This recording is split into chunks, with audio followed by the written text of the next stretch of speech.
respecto a nuestras prácticas cotidianas y Muy contribuir bien, al logro de una mejor atención de los niños y una mejor calidad de vida en general. muy bien, muy Bien. bien. La idea, ustedes, ay, qué lindo, qué muy, muy, muy linda la presentación. Muy lindo, chicos. La idea es justamente que sea un disparador. Esto es un disparador porque vieron que el tiempo es corto y demás. La Sí. idea es que ustedes, en función de esto, sepan que existe la temática y seguramente la escucharon y que va a ser una temática una demanda que probablemente les llegue casi con seguridad cuando estén en el ejercicio, no solamente del rol, sino también de las prácticas. Así que muy bueno, muy lindo. ¿Cómo se Bueno, sintieron? chicos. Nerviosa al principio, pero después una vez ya Tranquila. Además, como estamos juntos también, solo nos falta magia. Bien.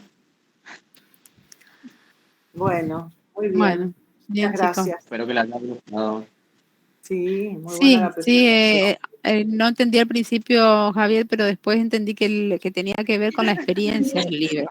Y esa es la parte que vos por ahí no lo Sí, es habías que al dicho. principio empezamos con cuarentena y con esta tecnología como para entrar, ¿no? Claro, Porque hoy estamos teniendo clases claro. Claro, era online. como un cuento nomás del No lo autor que explicaron, contaba. claro, no lo explicaron eso de la experiencia, de que es una material relacionado con una experiencia, entonces uno puede entender el contexto del Sí, que profe, no los leyó, nervios. digamos.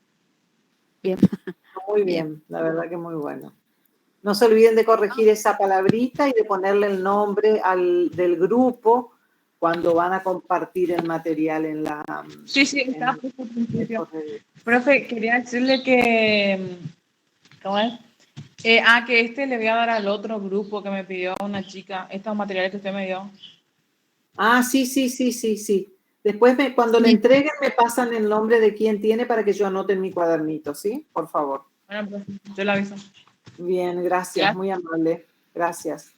Muy bien. ¿Seguimos? ¿Con qué? Con el grupo Eruditas. ¿De conocidos virtuales o eruditas? Eruditas tengo anotado. Nosotros pasamos recién desconocidos virtuales. Ah, perdón. Profe, podemos dejar en el chat una encuesta después para que los compañeros puedan Sí, contestar. cómo no, muy bien, con evaluación Gracias. y todo, me parece muy bien. Eruditas, bien. Sí, profe. Sí. Sí, profe, buenas tardes. Buenas tardes. Evelyn, ¿cómo era tu apellido? Pona, profe. ¿Cómo? Pona, P-O-N-A. Pona, está. ¿Y quién más está? Ruiz Salomé. Profe, Sí, ¿quién habla? ¿Será que Sabrina Sí. Oviedo? ¿Será que podemos exponer nosotras después? ¿O hay Sí. un grupo que...? Sabrina, ¿ustedes son de qué? Grupo 11, fracaso escolar. ¿Nombre del grupo? La sí se puede. Sí. Nosotros estamos antes, profe. Meraki está antes, Sabrina. Ah, ok, profe. Bien. Seguimos entonces, eruditas, si no nos va a dar el tiempo. sí, profe, ahí Eve va a hacer la presentación. Bien.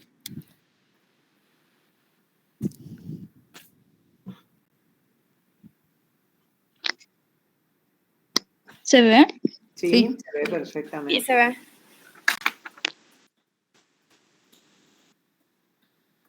Nosotros somos el grupo Eruditas formado por la alumna Pona Evelyn, Villar Martina y quien les habla, Ruiz Salomé. Vamos a exponer el tema equipo interdisciplinario y el aprendizaje de la autora Marta Vallejos. Bien. La autora hace una comparación entre la sociedad humana y los hábitos gregarios de algunas especies animales. Algunos animales gregarios, como las aves, viven juntos y en paz, no necesitan un jefe, no hay miembro superior a otro. En cambio, los mamíferos se da en un instinto que los induce a mandar a los otros. El que tiene más fuerza ejerce dominio y lo conserva.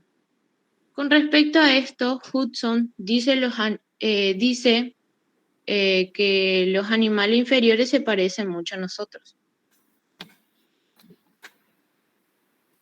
A partir del nacimiento del hombre, el hombre entra en contacto con el mundo, distinto al que le refugió durante 9 meses, y donde desarrolló su primera historia personal. Comienza su interacción con otros. Su evolución posterior estará sometida a los comportamientos humanos que se va plasmando lentamente. El humano necesita condiciones favorables para su transformación. Necesita de una atmósfera cordial para dar una sensación de seguridad interior y la fuerza íntima necesaria que le permita tener pensamientos y sentimientos propios y poder así expresarse. Necesita la buena voluntad de los demás para guiarlo y animarlo a convertirse en un individuo maduro y fecundo. Necesita una sana fricción, es decir, una buena relación con los deseos y voluntades de las demás personas. El accionar del entorno y la incorporación de las conductas de los otros es lo que va a estructurar la propia individualidad, ya que de la percepción del otro va a surgir la percepción total de cada uno. A partir del desarrollo y una autovaloración dependerá el afianzamiento de una actitud personalizante y madura en sus relaciones con los demás. Sullivan expresa en gran parte del desorden mental es un resultado de una comunicación inadecuada. El lenguaje, la actividad lúdica, el trabajo cooperativo, van dando elementos para estructurar al hombre como ser social. La psicología social y la antropología, entre otras ciencias, hicieron importantes aportes a los aspectos comunicacionales en la sociedad.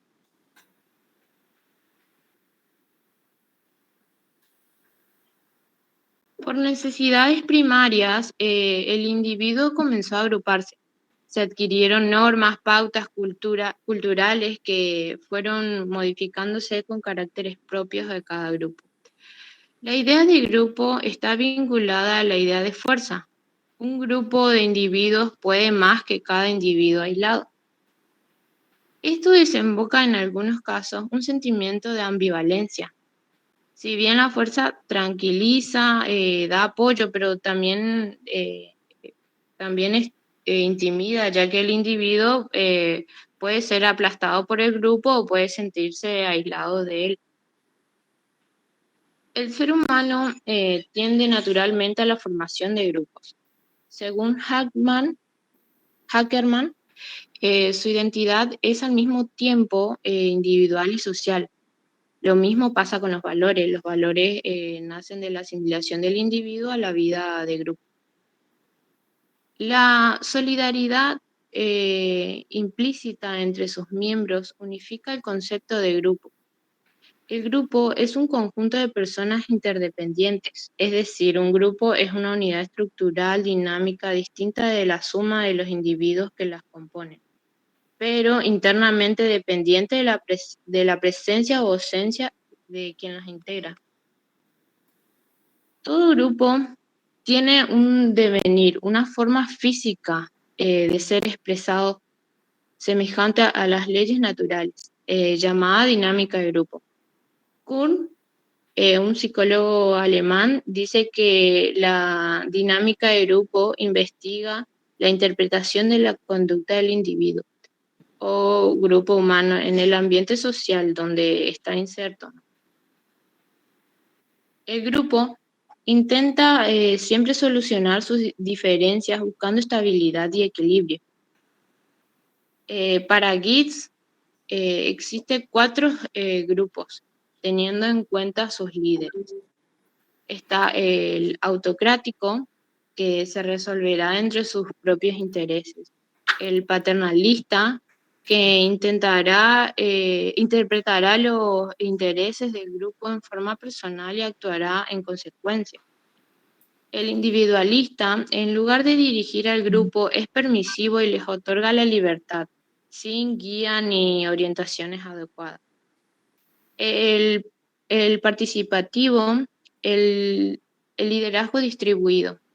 Las relaciones interpersonales se incrementan en conjunto y se permite el desarrollo armónico de todos sus miembros. Jean Maisonneuve considera la conducta del líder autoritario, que es el que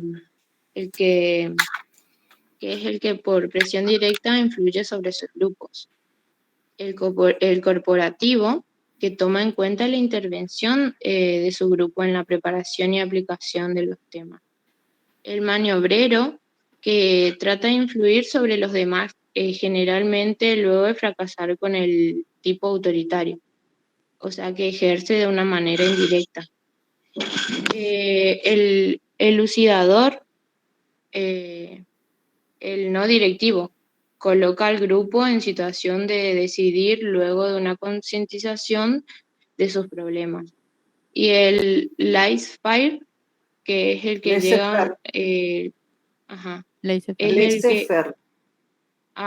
Laissez-faire. Bueno, es el que llega a una especie de abandono en su grupo y por desinterés o por incapacidad. Lo deja hacer significa laissez-faire, dejar hacer.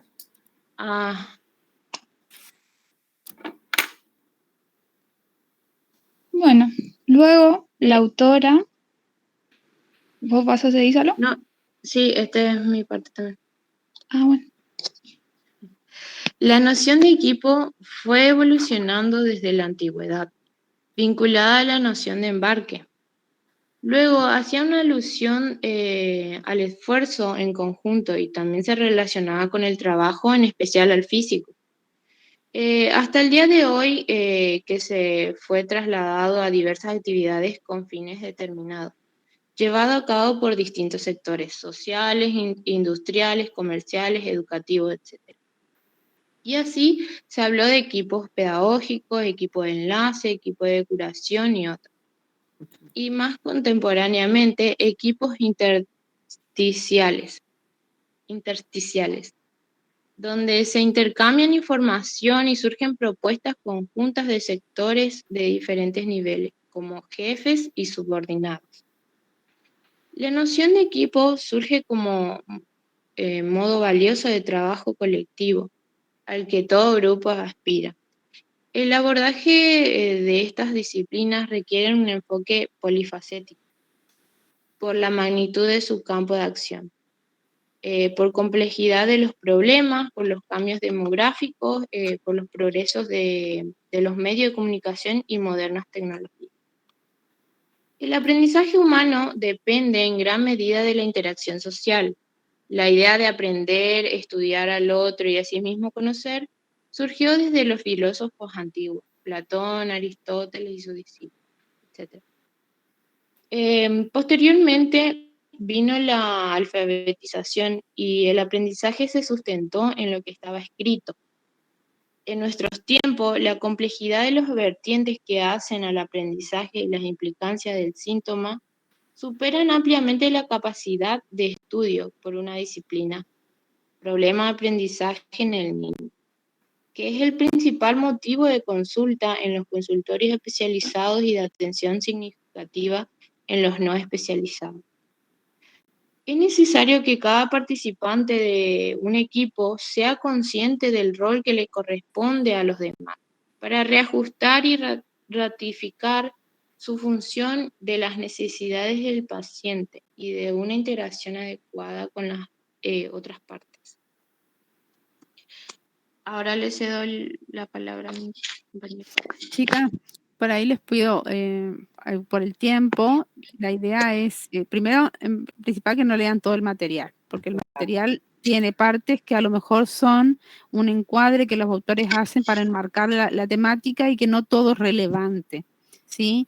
Y en esto ustedes tienen que aplicar la técnica justamente de las ideas principales, ¿está? Para eso la importancia de cuando se hace la puesta en común, rescatar esas ideas, si bien son varias personas que a veces quieren hablar o decir más cosas, hacer la síntesis, digamos, queda más claro y no se pierde la temática. Bueno, profe. ¿Está? Para los grupos en general, ¿sí? No es para... Pero les planteamos eso ahora. Bueno, profe. Y luego la autora plantea los integrantes de un grupo interdisciplinario de aprendizaje y sus diferentes roles. Y dice que un grupo o un equipo interdisciplinario de aprendizaje ideal debería integrarse por profesionales de las áreas de pediatría, neuropediatría, psiquiatría infantil, psicología, psicopedagogía, fonoaudiología, kinesiología y asistencia social. Este grupo cubriría el diagnóstico y tratamiento de aspectos que deben ser prioritarios con respecto a la población infantil con trastornos de aprendizaje. Pero no es posible contar siempre con un equipo similar al ideal.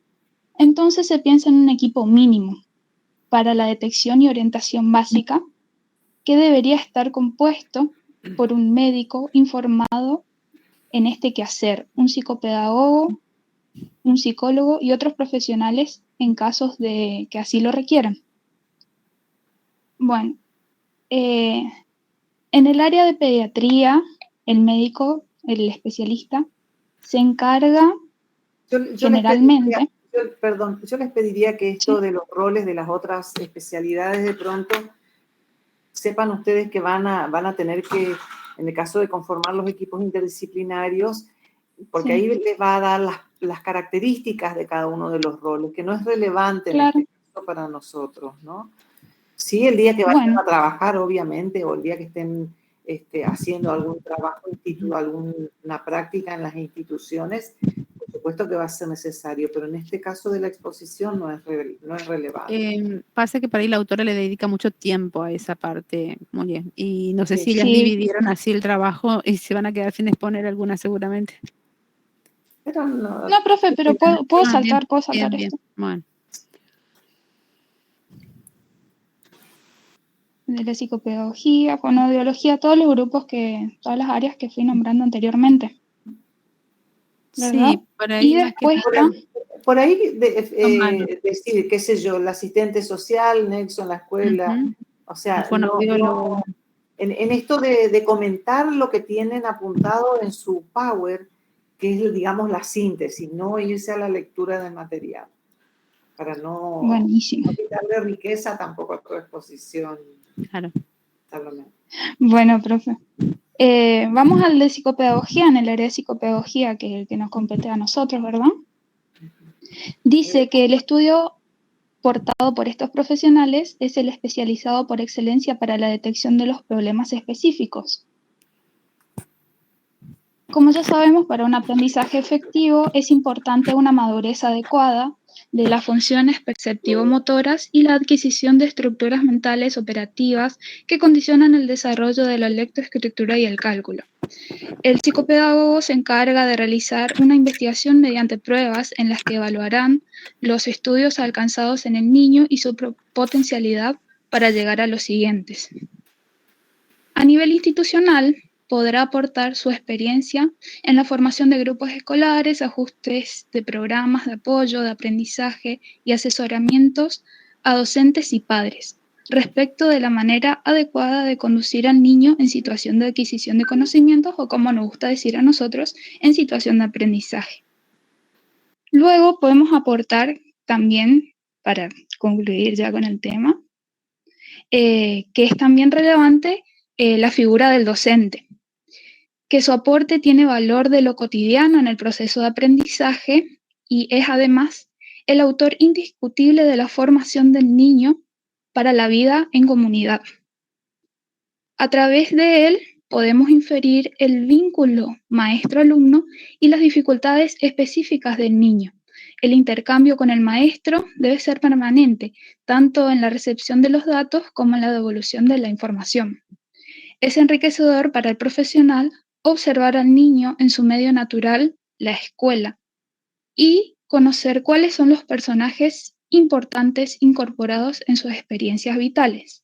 Por lo tanto, ningún profesional deberá mantener un rol rígido o sesgado, sino que se adecuará a necesidades actuales del niño y a veces deberá comprometerse en otros aspectos para poder así comprender su mundo circundante. Le cedo la palabra a mi compañera Martina. Bueno, yo estoy a cargo del cierre del tema.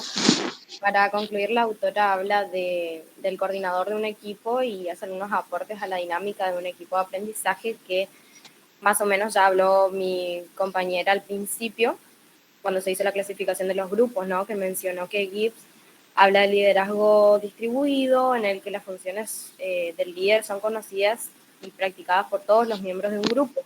Esto lo que hace es que se le dé igual oportunidad a todos los miembros del grupo para el desarrollo.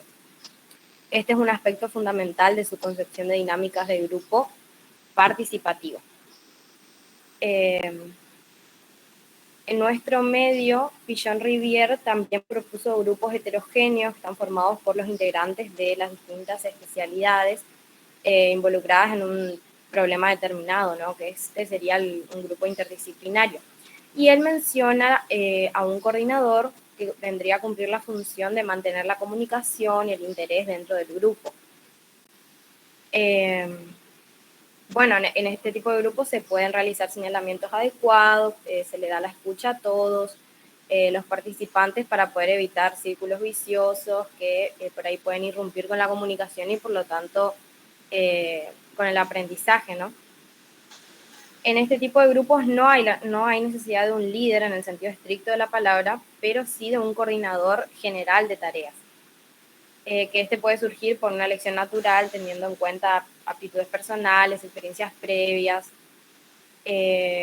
Bueno, como no es necesario la existencia de un líder en el sentido estricto de la palabra, sí es necesario contar con una coordinación adecuada. Que pueda contener... No sé si ustedes conocen el CETIC, que es un equipo interdisciplinario, es el equipo interdisciplinario central, es un servicio que es el gabinete psicopedagógico de la provincia. Justamente hay distintos profesionales integrando el equipo, pero hay un coordinador que no necesariamente es un líder, pero que justamente cumple esas funciones de ir como aceitando los movimientos que este equipo tiene que ir haciendo dentro de la comunidad, ¿no? Claro, justamente que plantea acá la autora que un coordinador que contenga al grupo, que vaya controlando la marcha de los tratamientos que se indiquen y que ayude a la cohesión y a la integración dentro de este grupo. El coordinador, es importante también señalar otra característica, de que el coordinador de un equipo de aprendizaje debe tener un conocimiento pragmático de las disciplinas básicas, como ser medicina, psicología, pedagogía, y que haya participado ya en tareas interdisciplinarias por un periodo adecuado de tiempo, para que justamente pueda conocer ya y ubicarse en su propia tarea, valorar la labor que hacen los demás profesionales y en esta interrelación grupal poder enriquecerse y enriquecer al grupo. Por otro lado, también es importante que se hagan reuniones periódicas del equipo para poder ir volcando los resultados y las experiencias que se vayan teniendo. ¿Por qué? Porque muchas veces pasa que algunos profesionales toman a los niños desde una manera subjetiva, ¿no? Hacen un análisis de manera parcial, digamos, y esto sabemos que es sumamente perjudicial para el niño.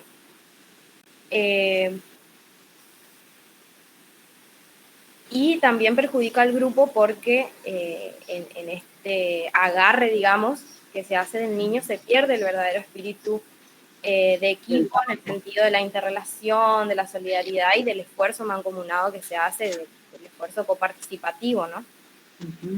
Bien, en toda terapéutica es necesario establecer prioridades también para poder ir resolviendo los emergentes y luego dar cabida a los que requieren una asistencia más prolongada quizás, para no abusar del tiempo de un paciente y de su familia, ya que tiene que haber un equilibrio entre el tiempo libre de un niño y el tiempo programado que tiene, es decir, el tiempo que le lleva a la vida escolar, las actividades extraescolares, si se quiere también. Un equipo de trabajo debe estar en lo posible en una misma planta física, esto es muy importante también, o en su efecto en su cercanía, porque si no, el niño no tiene que sentir que está siendo transportado como un paquete de un lado al otro, sino que debe percibir ese lugar ya como familiar y debe sentir que le van a proporcionar todo lo que necesite para la resolución de sus problemas.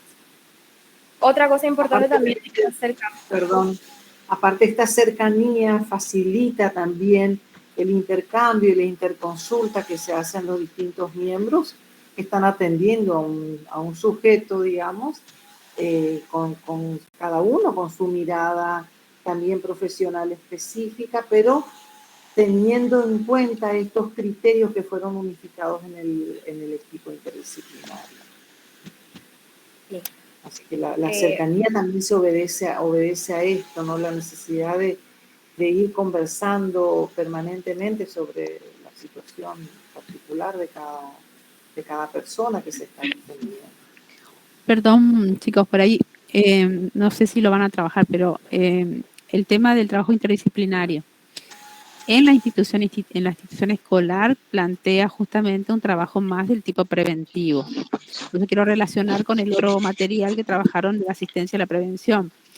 No así a lo mejor el trabajo interdisciplinario que puede estar en los hospitales donde sí se hace una terapéutica, ¿sí?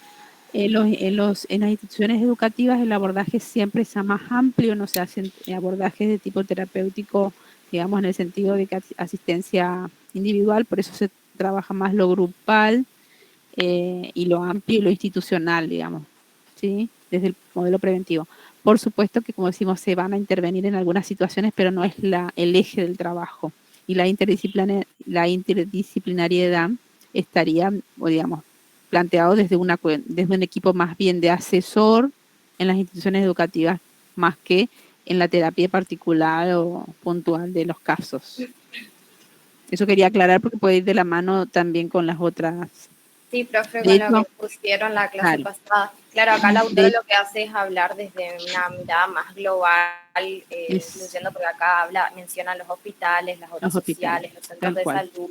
Entonces habla del equipo interdisciplinario como de una mirada general. De hecho, hay nuevas normativas, digamos, a nivel de políticas públicas, a nivel provincial y nacional, y provincial, por supuesto, que van enmarcando, digamos, esta modalidad de abordaje interdisciplinario, del trabajo de los equipos interdisciplinarios en las instituciones educativas puntualmente, desde este enfoque que le estoy hablando. ¿Sí? Es un enfoque que sea más macroinstitucional y no más centrado, digamos, en esto de sacar a los chicos de las horas de clase o de hacer un trabajo individualizado. Hoy los trabajos son más de tipo grupal, ampliado a lo institucional, a la mirada institucional. Sí. Bien, siguiendo, es importante también, ya que habló de acercamiento la profesora, que exista un acercamiento entre padres y profesionales, ya que los padres van a poder cooperar, ya sea participando o manteniéndose al margen de acuerdo a lo que aconseje cada profesional en cada etapa, ¿no? Se le debe dar información periódicamente a los padres también, ya que no se puede trabajar con los niños y excluir a los padres. Esto es un trabajo en equipo. Se debe mantener una comunicación fluida tanto con la familia como con las personas involucradas en el aprendizaje del niño o con las que simplemente tengan una influencia en su cotidianidad. Bien, después habla de la labor institucional y privada, de las falencias que presenta y hace algunas propuestas que voy a mencionar brevemente. Bueno, comienza diciendo que muchas veces sucede que la realidad en el área que nos ocupa, que es el aprendizaje del niño y sus trastornos, no da paso al trabajo comunitario e interdisciplinario. Es por esto que la organización del trabajo en el ámbito institucional, acá es donde menciona hospitalario, gabinetes, obras sociales, van a influir en el resultado de los tratamientos, ya sea positivo o negativamente. El sistema de atención institucional muchas veces desmorona el esfuerzo, las aptitudes y los valores de cada uno de los sectores involucrados, y esto puede pasar por diversas razones, tanto por la carencia de una infraestructura adecuada, por los problemas socioeconómicos de los pacientes, pero también pasa por la mala distribución de los elementos existentes y por el desaprovechamiento de los recursos humanos. Que se relaciona con lo que decía Norma recién, ¿no? De cómo trabajar, de qué tipo de tareas se pueden hacer en las instituciones.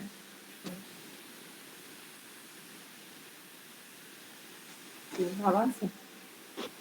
Bien, no siempre los responsables de esta área quizás están lo suficientemente informados sobre la correcta coordinación de un equipo de este tipo, y esto lo que hace es que el seguimiento del caso sea imposible o se dificulte, que la conclusión de los estudios que determinen las causas del trastorno quede incompleta y que las expectativas que se crean en cuanto al tratamiento recuperatorio del niño queden frustradas.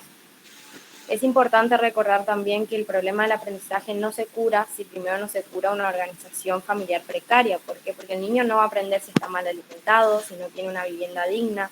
Tampoco se va a curar si los sectores responsables de la atención de este trastorno no cumplen correctamente el rol que le compete.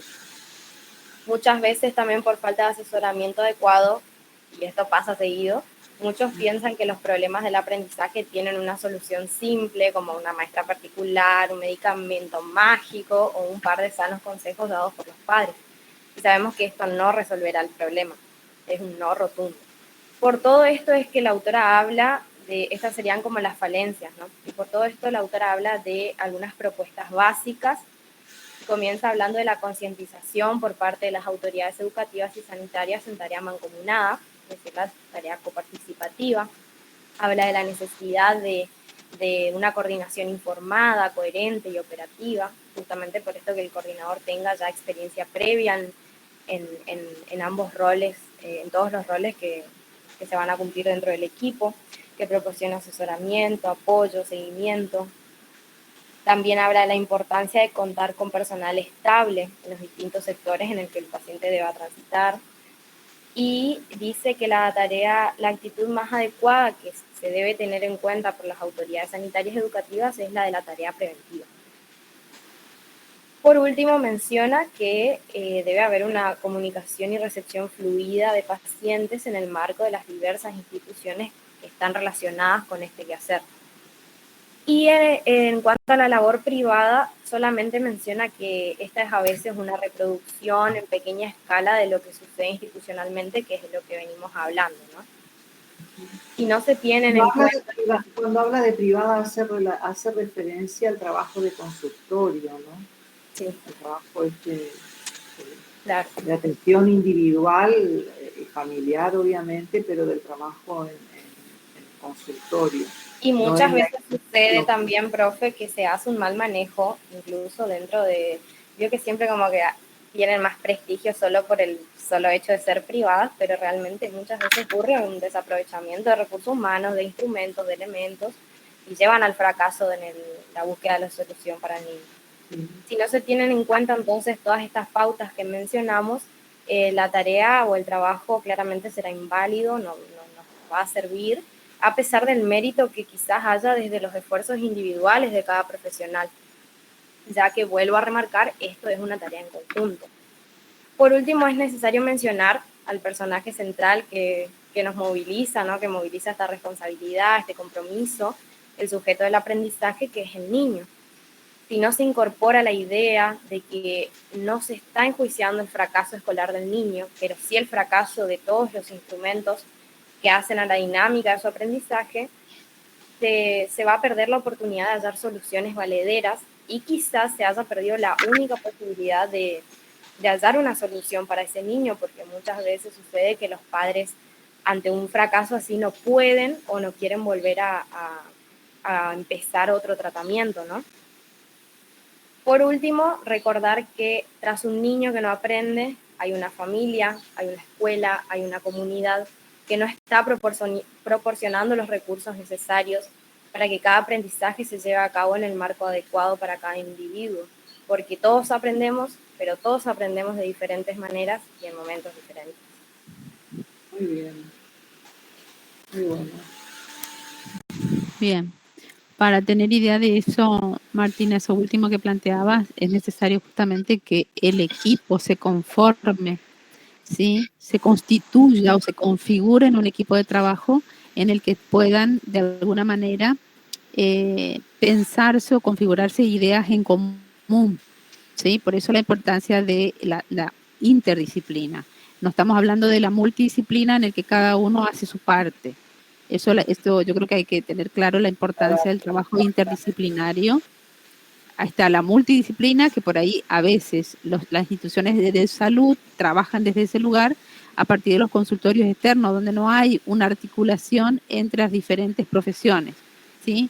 Acá se habla de un trabajo común, en conjunto, una cohesión, una comunicación y una cohesión grupal, claro, articulada, en el que se constituye un nuevo objeto de trabajo, que ya no es, digamos, el paciente solamente, sino este chico que no aprende en este contexto, con esta institución, con esta idea de aprendizaje, con esta idea de educación. Cada uno tiene que construir, de alguna manera el equipo tiene que construir un sentido, una idea común respecto a estas nuevas concepciones, ¿sí? Claro, sí. Por eso en una parte también que no mencioné, porque si no se iba a hacer muy largo, hablaba de que me pareció importante que no se debe hacer un manoseo de la anamnesis recogida por los niños y los padres, ¿no? Debe haber una única historia y que en ese marco cada profesional tome los elementos que necesite para hacer su análisis, ¿no? Sí. Eso me parece no manoseo de paciente, es decir, pasa del kinesiólogo al psicopedagogo, al psicólogo. No, esa es la idea. Y tener que estar repitiendo quizás la historia miles de veces. Bien, eso quedó claro entonces. Muy bien, muy lindo el trabajo, chicos. ¿Se entendió? ¿Alguien quiere hacer alguna consulta, alguna pregunta, algún aporte? Profe. Sí, Griselda. Buenas tardes. Yo le quería decir que si nosotros, por la hora nomás, nosotros habíamos pedido exponer hoy porque los lunes a la mañana nosotros no podemos porque trabajamos. Y habíamos pedido la clase pasada, íbamos a poner el lunes y pasamos para hoy. Porque si pasamos para el otro lunes, nosotros trabajamos por la mañana. Es que ya no tenés. Para el lunes que viene. ¿Qué grupo? Si se puede, no vamos a poder para el lunes que viene porque nosotros a la mañana trabajamos, profe. Si no pasamos para el miércoles. Meraki es la que tiene problemas. Meraki no tiene problemas. Pasamos para. No están con datos, ¿no? Profe. Sí. Laura. Sí, profe, pasa que yo viajo el lunes por una cuestión de mi hijo que tengo que hacer un tratamiento y por eso yo no puedo y queríamos pasar para hoy. Nosotros íbamos a hacer segunda hoy, pero ya venimos postergando con todos los chicos. Perdón, sí. ¿Qué grupo sos vos, Meraki? Sí. No, es que por la hora, chicos, sí nos tiene que dar el tiempo, por eso vamos a tratar de ir acortando. La idea era que ustedes... Igual el de nosotros es cortito, así que creería que llegaríamos todas. Laura, ¿vos no planteabas el tema de el retiro del jardín de los chicos? No, ¿eh? No, profe. No, perdón. Bueno, seguimos, ¿les parece? Con cuarto, que son Meraki, y después tenemos hasta las 5 de la tarde. Terminamos con la Si se puede, 5 y 10, 5 y cuarto, ¿les parece que terminemos? Sí. Sí, profe. Sí, profe. Bien. Sigamos entonces, Meraki, vamos. Profe, voy a compartir pantalla. Sí.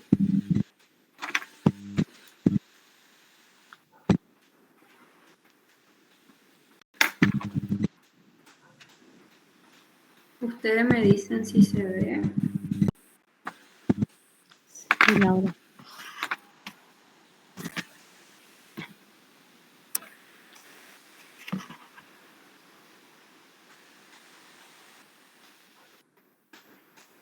Bueno, a nosotros, buenas tardes a todos, primero que nada. Laura, yo te pediría que veas alguna cuestión del micrófono tuyo que está teniendo un problema de ruido. ¿Sabe qué, profe? Que yo tengo la cámara prendida con mi celular y la compu con el... Ya sé. O si no, apago la cámara y dejo prendido el... Era por eso más que nada. Sí, puedes dejar por eso apagada la no cámara. sé si se ven los dos dispositivos que tengo prendidos. Sí, se ven los dos. Si quieres apagar la cámara te queda mejor. mejor para que no se acople. por Sí, eso. como ustedes digan, profe. Era por eso justamente el problema. Bien. Bullying, qué buen tema que tiene.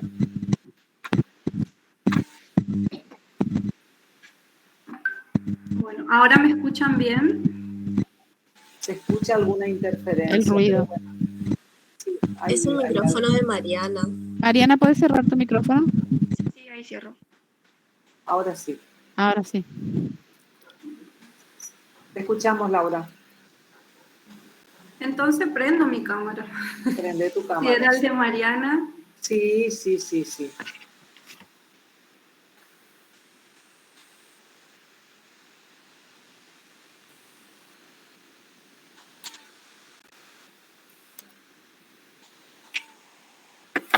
¿Me escuchan bien, profe, ahora? Sí, sí. Era la cámara, Bien. era el micrófono de Mariana el que hacía ruidito. Bueno, nosotros somos el grupo Meraki. Los integrantes son Martínez Fernanda, Martínez Laura, Obregón Mariana y quienes habla yo, López Laura. El tema que nos tocó a nosotros es de bullying. Para comenzar hablando, voy a comenzar de qué es el bullying. El bullying es una conducta que se da de una persecución física o psicológica. Esto se realiza contra otra persona. Esta persona escoge como víctima a otra persona que en reiteradas ocasiones le va ocasionando ataques. Constantemente va ocasionando estos ataques, ¿cierto? Esta acción negativa y malintencionada pone en situación a la víctima en una situación donde la víctima difícilmente no pueda salir por sí solo. Necesitaría una ayuda. Este bullying se puede dar de diferentes maneras, se dice. Puede ser agrediendo, humillando, insultando, divulgando rumores, inventando cosas que no son, lastimando física o emocionalmente. El bullying, especialmente nosotros abarcamos acá lo que es todo lo que es la problemática dentro de las escuelas y decimos que el bullying es una problemática que atraviesa la escuela. Como así también, no solamente en la escuela, sino que se da en la sociedad en sí.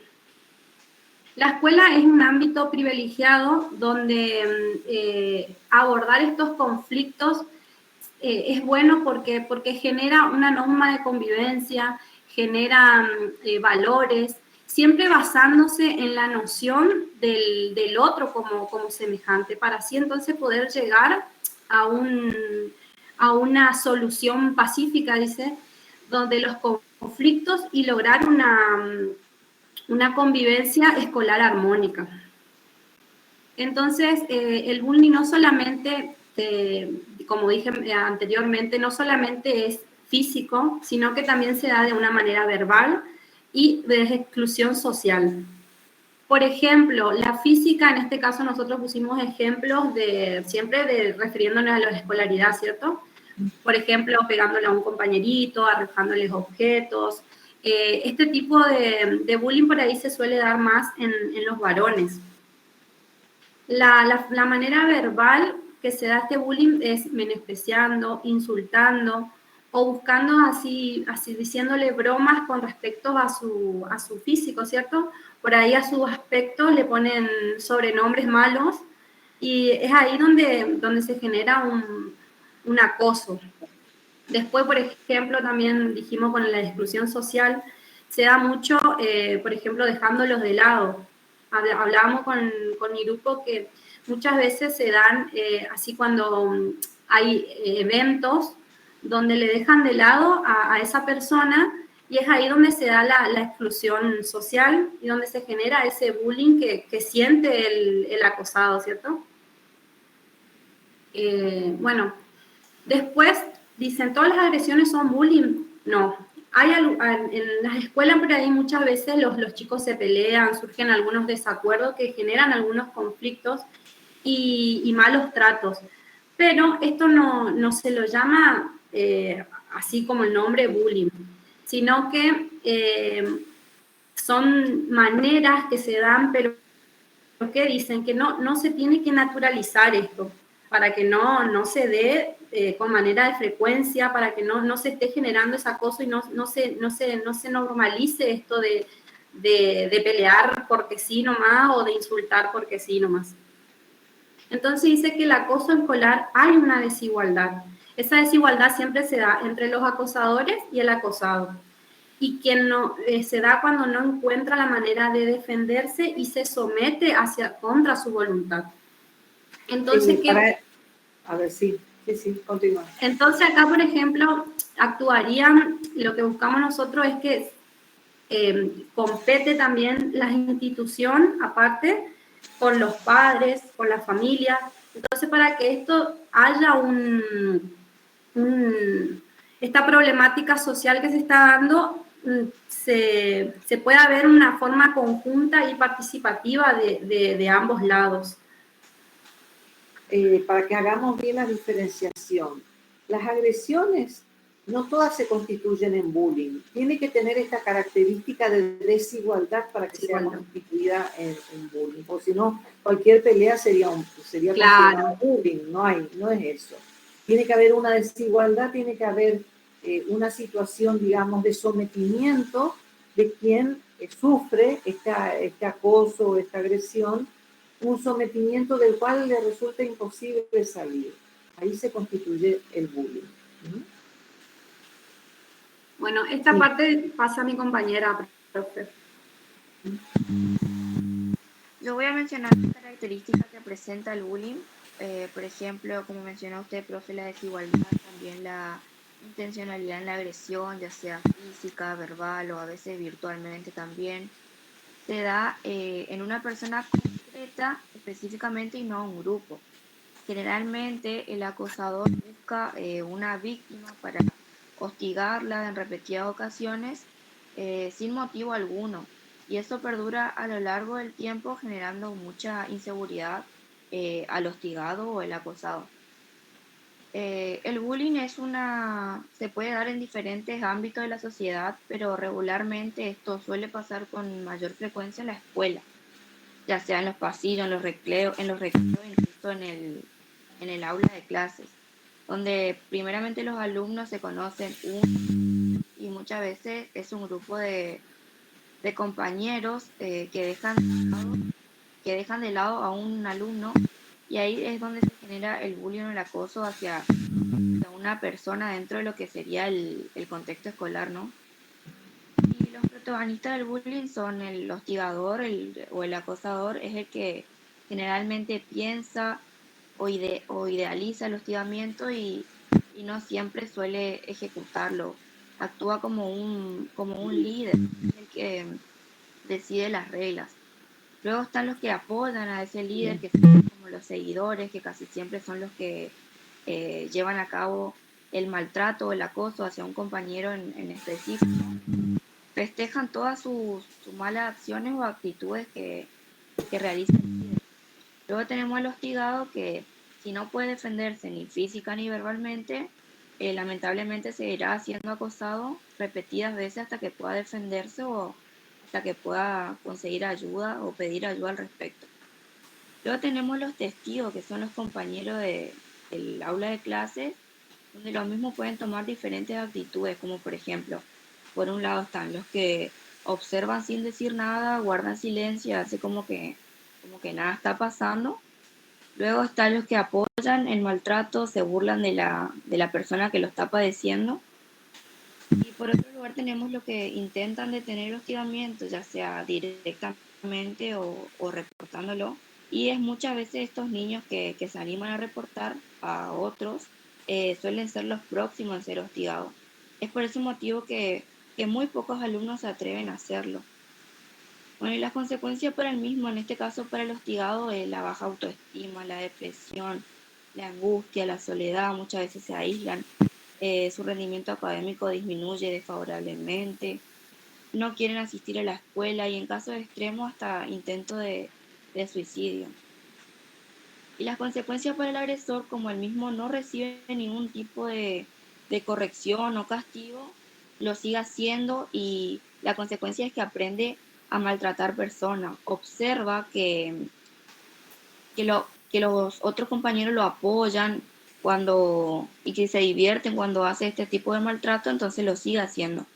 Porque cree que o piensa que es divertido menospreciar al resto para poder quedar bien con uno mismo o con sus compañeros, con los que lo apoyan. Y para los espectadores es que se acostumbran a vivir en un clima de acoso, intimidación, consideran a la violencia como algo inevitable y muchos alumnos en el ámbito escolar, en el aula, lo consideran como algo normal.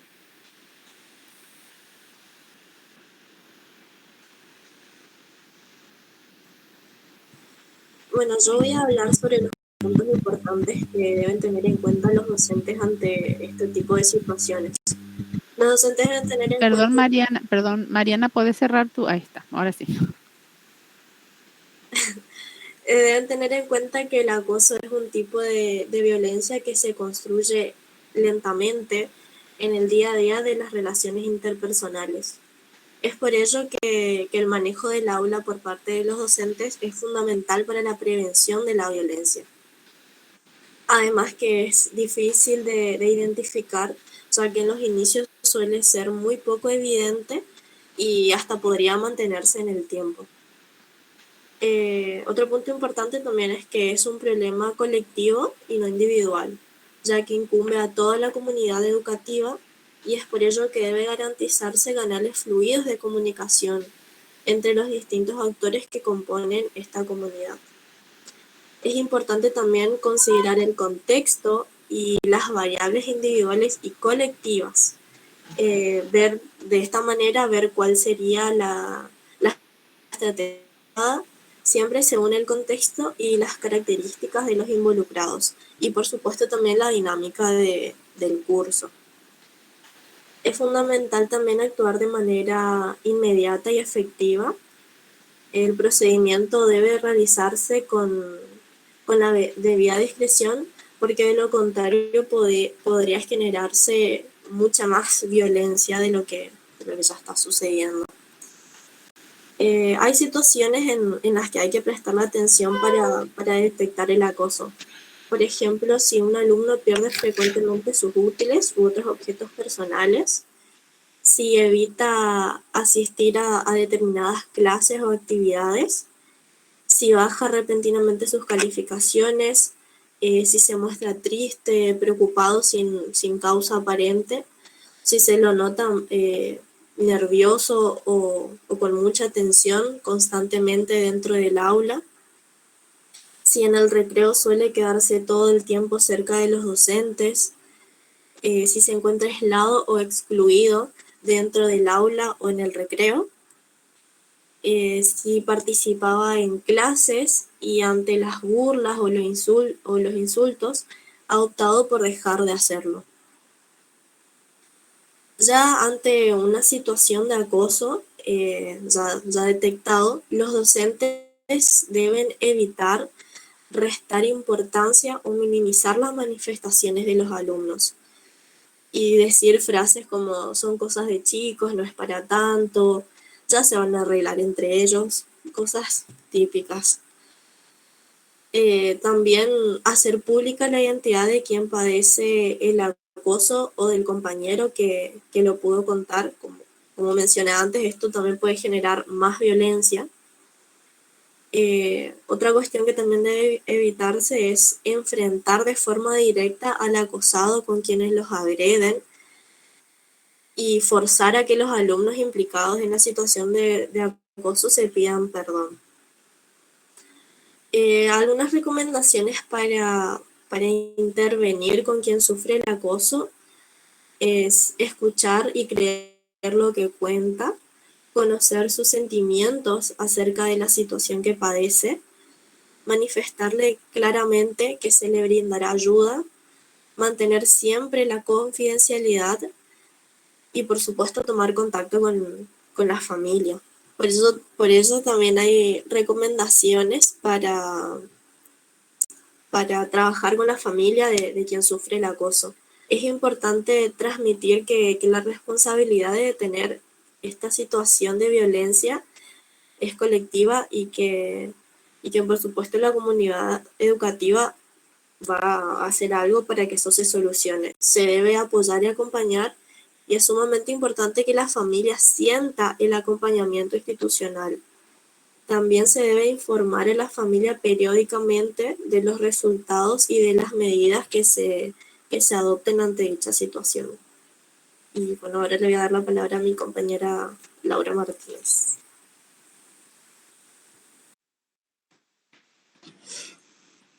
Hola, hola. Buenas tardes. Siguiendo el hilo de la exposición de mis compañeras, yo voy a exponer cómo interviene el docente en una situación de acoso en un establecimiento escolar.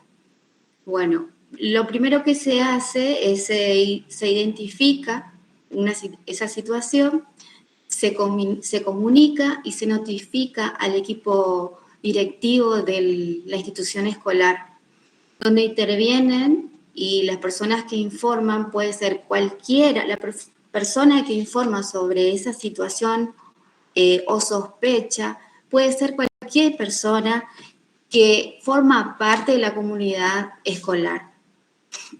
Para eso, una vez que se detecta, la comisión directiva de la institución activa un protocolo en donde se formulan las pautas, donde se analiza y se evalúa cómo se va a abordar esa situación de acoso. Cada movimiento que se dirija desde la comisión directiva, acompañado del docente o los profesores de esa institución, se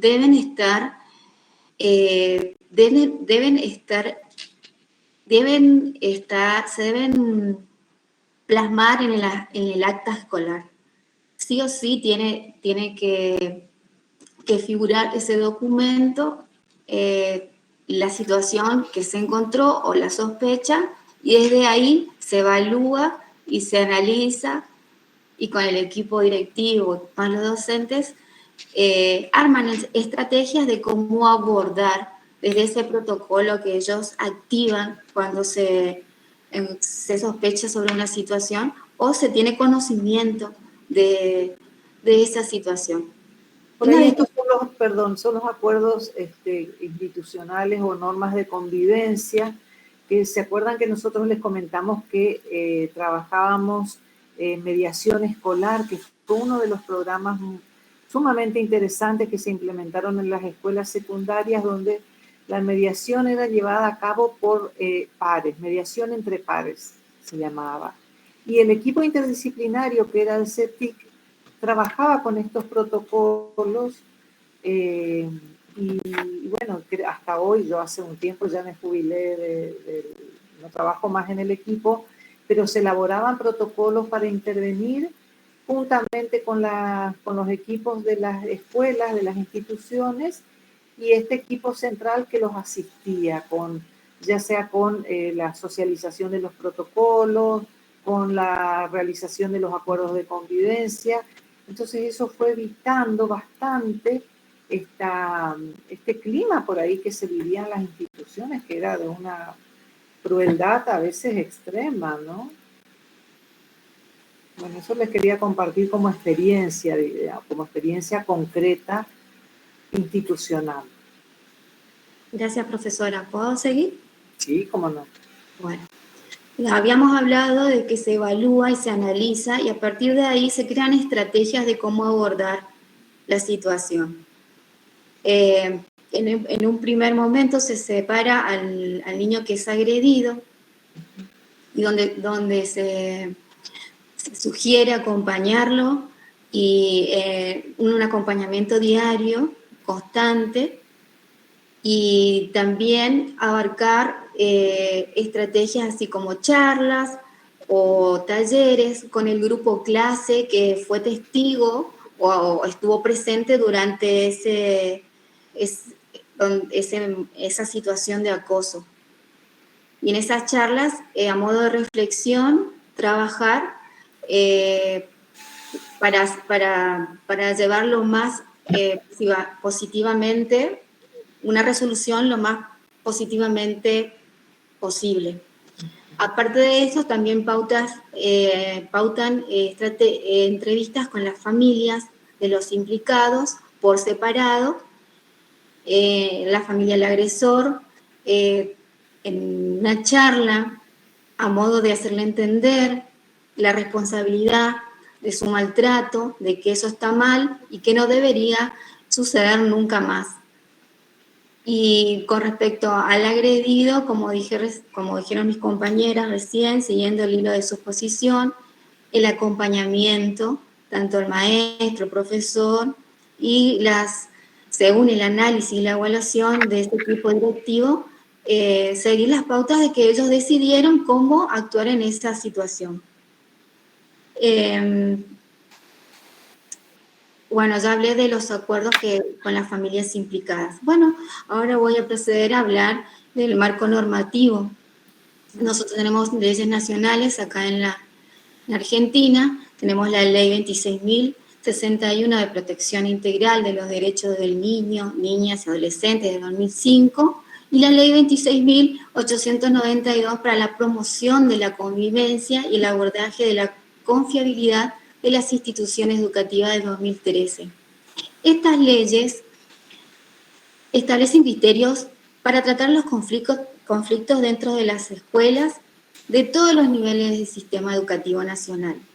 Los principios de las leyes son respetar la dignidad e intimidad de las personas, reconocer los valores, creencias, identidades culturales de todas las personas, rechazar toda forma de discriminación, hostigamiento, violencia y exclusión entre los integrantes de la comunidad educativa, aunque se sometan virtualmente o por medio de tecnologías de información y de comunicación.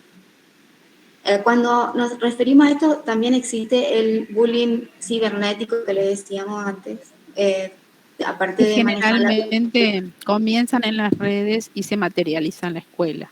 En la escuela. Utilizar el diálogo para identificar y resolver los problemas de convivencia, ubicar e identificar las transiciones en las situaciones en que se producen, teniendo en cuenta una visión de las personas que intervienen. Respetar el derecho del estudiante a ser escuchado y a defenderse en situaciones de transgresión a las normas establecidas. Bueno, hasta acá estoy. Ahí les cedo a mi compañera un videito para los compañeros. Bueno, profe.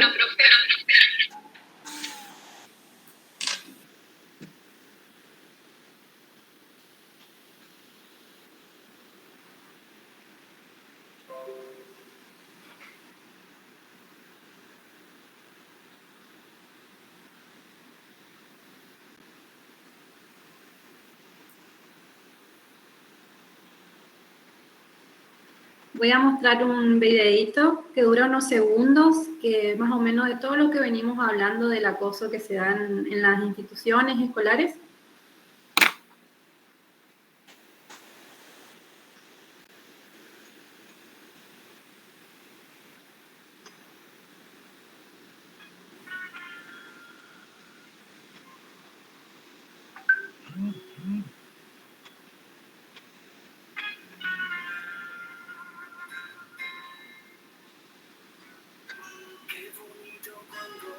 Te veo, ay, qué bonito cuando te siento, qué bonito pensar que estás aquí, junto a mí, qué bonito cuando me hablas, ay, qué bonito cuando te callas, qué bonito sentir que estás aquí.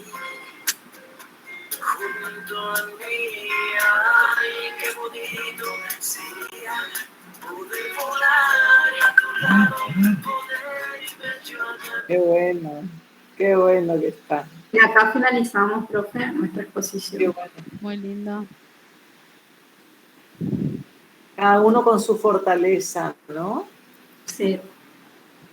Qué bueno que está. De las diferencias, sobre todo. Sí, qué bueno que está. Me gustó Muy mucho. lindo. Muy lindo, chicas. Gracias, profe.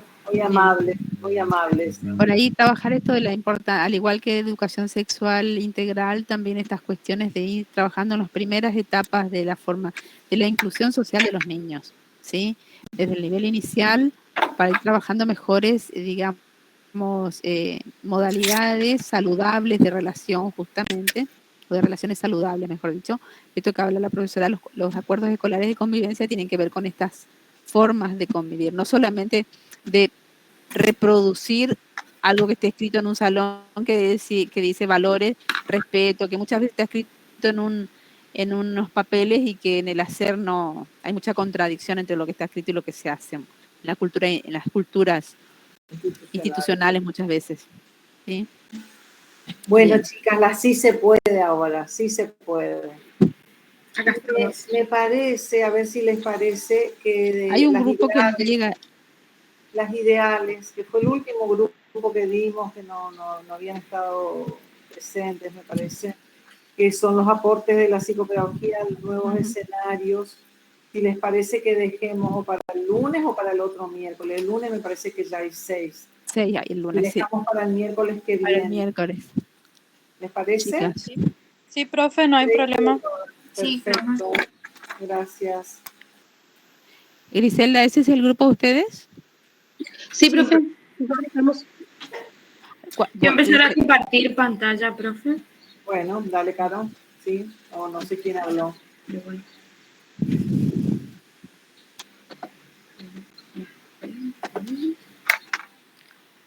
¿El tema de ustedes era?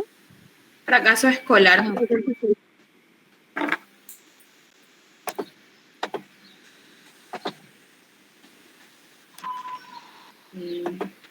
¿De qué autores tomaron, Caro?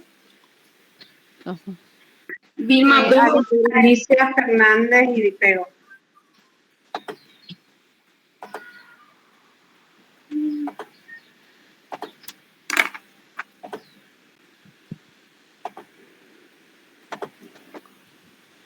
¿Se logra ver? Ahí está. Bueno, primero nosotras vamos a pasar un videíto para que más o menos se entienda, para dar un inicio, una introducción a esto.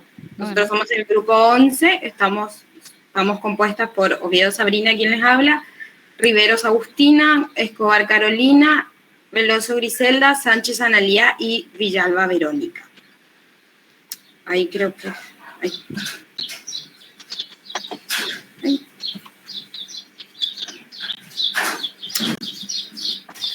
No puedo reproducir.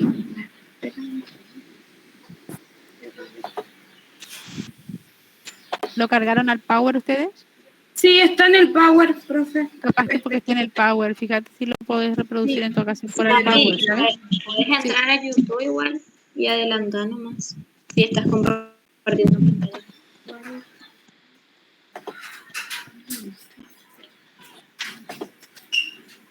Pasa que para video tiene una forma particular de la pantalla de pasar mejor.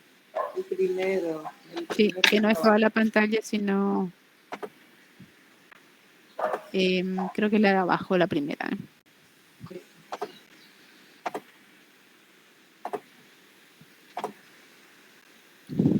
Espera un segundo. Sí.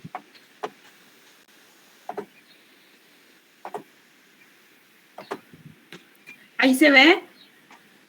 A ver, ahí, vamos a ver, A ver, ahí sí. ¿Ahí se logra ver? Sí. ¿Se escucha, no? No Se ve el video, pero no se ve el video todavía. Sí, se escucha. Se escucha, sí. ¿No se ve todavía el video? No, sitúate en el video. Está trancado en la primera diapositiva. Está en la primera diapositiva.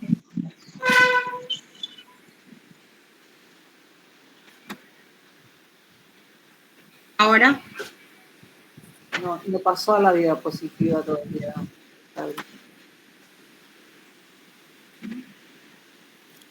Pone tu...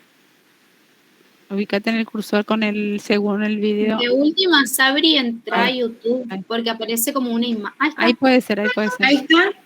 Ahí abajo. Ahí. Ahí sí. ¿Ahí empezó? Ahí sí. Entonces. Pero, ¿cómo voy a estar atento en clase? Datos y datos, fórmulas, información. Si ya no me acuerdo de lo que estudié el año pasado. Que si la capital de Ecuador es Quito, pero estoy seguro que eso está en Google. Me parece que nos enseñan igual que antes. Nos educan igual que a mis padres y a mis abuelos. Y a los padres de mis abuelos. Así es difícil estar motivado.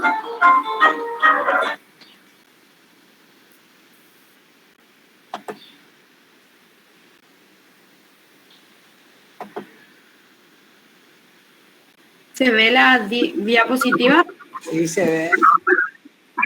Bueno, primero vamos a explicar lo que es el fracaso escolar según la pedagogía. Según la pedagogía dice que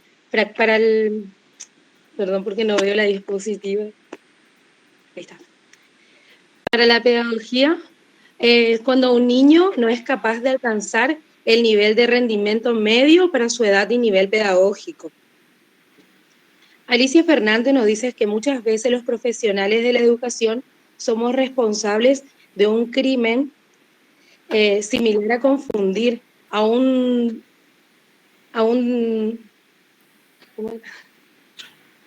similar a confundir a un desnutrido con un anoréxico, solo porque ambos están mal alimentados, pero las causas que lo llevaron a uno o a otro son completamente diferentes. Por lo tanto, también se debería ofrecer soluciones diferentes, dice Alicia Fernández. Dice que el conocimiento, que es igual a la información, es el alimento para el sujeto aprendiente, que debe ser incorporado, transformado y metabolizado.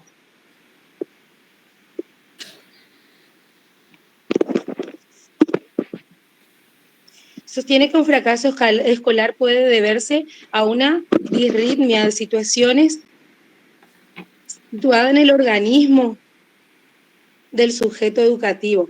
Es cierto que muchas veces el fracaso escolar puede intervenir como un factor desencadenante de un problema de aprendizaje. Que de otro modo no hubiera aparecido esta situación tan compleja y difícil, exige una mayor responsabilidad y precisión teórica por parte de la psicopedagogía. Debemos intervenir en el contexto de la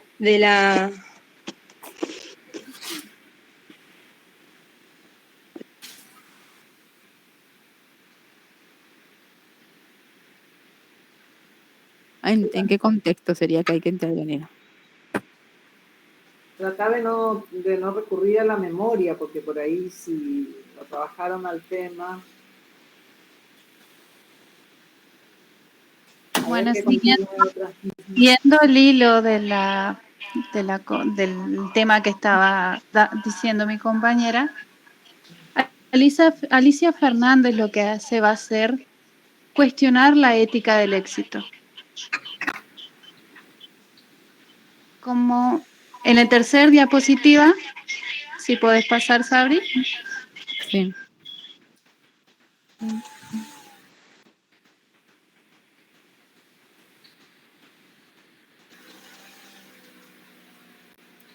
¿Podés pasar, Sabrina, a la otra diapositiva? Y esa es la tercera. No, las dos más abajo.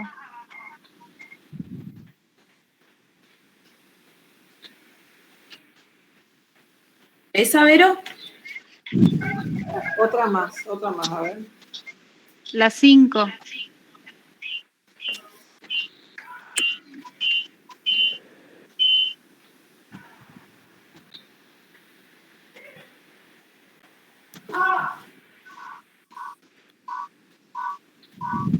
Esa es la 5. Sí, sí. Bueno. Como leemos ahí arriba, hay una frase muy conocida para todos nosotros que dice, más bien la sentimos, sobre todo cuando dice, te perdonamos todo menos el fracaso.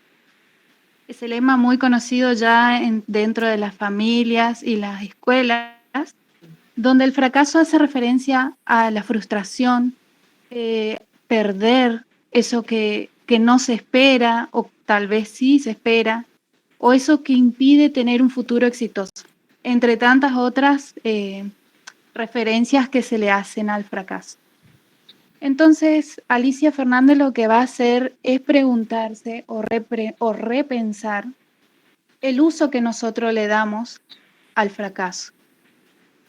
¿No es cierto? Esta postura de colocar el problema al niño, llamando problema de aprendizaje, a lo que más bien podría ser un problema de enseñanza. Entonces nosotros caemos en las redes de la ética del éxito al nombrar como fracaso algo que estamos intentando analizarlo más bien desde una mirada de los procesos. Entonces, va a citar a una autora que se llama Amy Cordy, ¿sí? Que señala que la evolución de la sociedad dio lugar a una nueva patología, el fracaso escolar. Y a esas nuevas exigencias de esa sociedad se agregan los estragos provocados por la explotación de los test.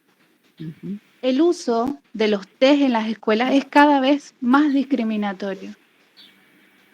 Para actuar sobre las causas que genera el fracaso escolar, se hace necesario que la psicopedagogía salga del consultorio y cuando se dirige a otros ámbitos, como por ejemplo la escuela, no tienda a trasladar el consultorio a la escuela y que sea más una intervención que tenga un actuar interdisciplinario, porque interactúa con otras disciplinas, ya sea con el docente, con los directivos, con los propios estudiantes también.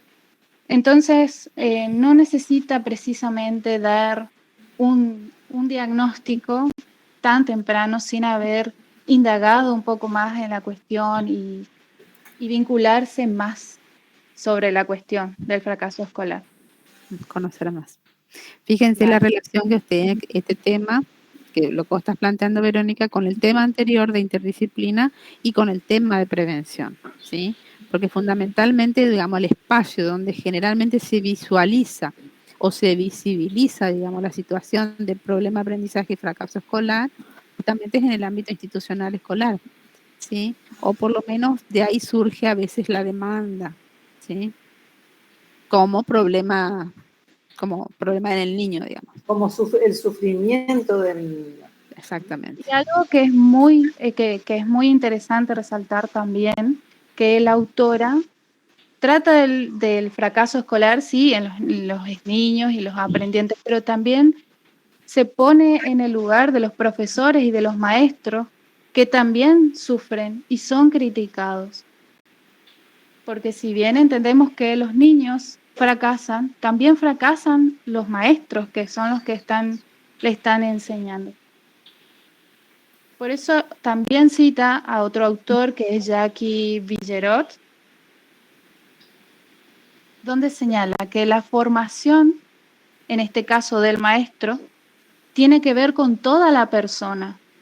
Eso quiere decir con todas sus capacidades conscientes, así como su afectividad, su imaginario y su inconsciente total.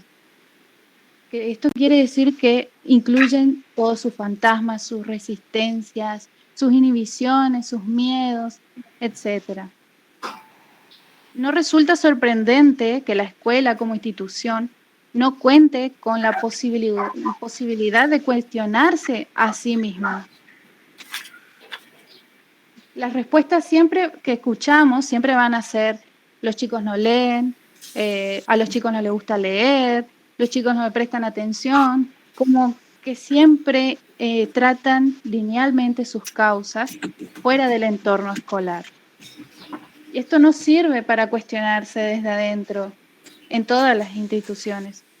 Entonces vale preguntarnos, como dice en la diapositiva, ¿cómo podemos pretender que el alumno que va a la escuela sea un sujeto constructor de sus propios aprendizajes si no se le otorga al docente que como enseñante se encuentre con su autoría? Entonces los maestros muchas veces reciben cursos donde se dicen cosas interesantes de cómo enseñar. Cursos de capacitación, charlas entre docentes.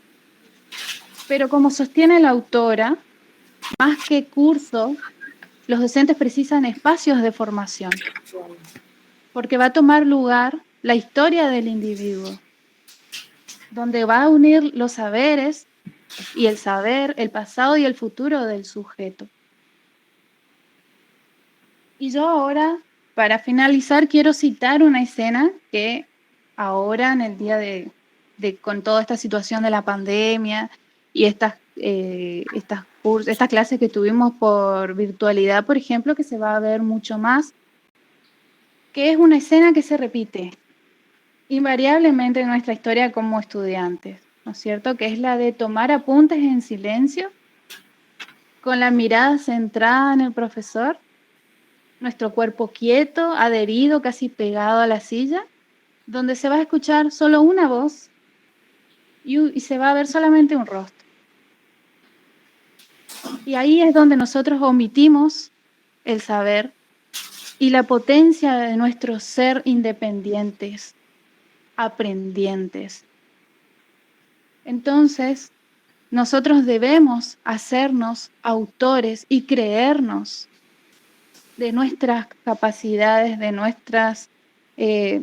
valor que tenemos, que hacemos, valorar lo que hacemos y apropiarnos de la singularidad que poseemos cada uno de nosotros y hacernos autores de nuestros propios pensamientos.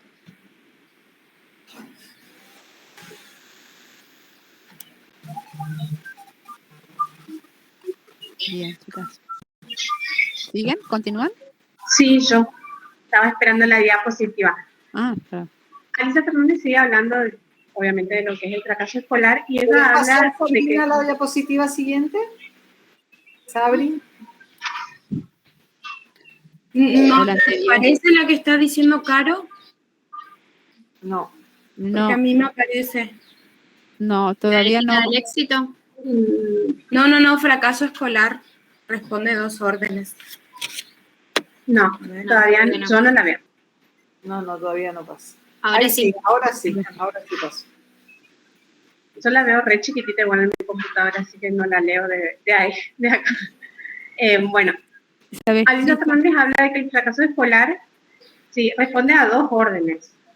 A un orden propio, a una estructura propia del sujeto, que son todas aquellas de índole personal, familiar, como hablaba hoy la compañera Martina, que ese fracaso se da, digamos, en el todo de la persona, ¿sí? Que la sociedad, digamos, también forma parte de eso. Y otra parte de la estructura de la que habla Alicia Fernández es propia del sistema escolar. Por eso la toma como un determinante.